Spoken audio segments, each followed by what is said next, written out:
ஹாய், உங்க பாடி ஃபுல்லா எப்பயுமே மந்துனே இருக்கிற மாதிரி இருக்கா? அப்போ உங்க பாடியில பிளட் சர்க்குலேஷன் சரியா இல்லைன்னு அர்த்தம். அப்போ நான் சொல்ற ஒரு சில எக்ஸசைஸை ரெகுலரா ஃபாலோ பண்ணுங்க. அதுக்கு முன்னாடி என்ன ஃபாலோ பண்ணாதவங்க ஒரு ஃபாலோ பண்ணிக்கோங்க.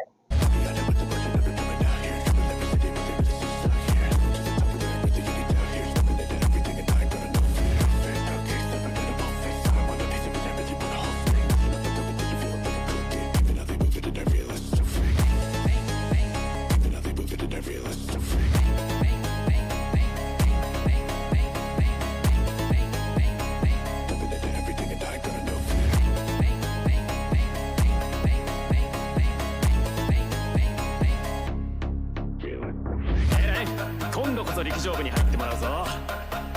リレーの時助っ人で新記録出しちゃったし。暑いからパス。大会は見に行くからさ。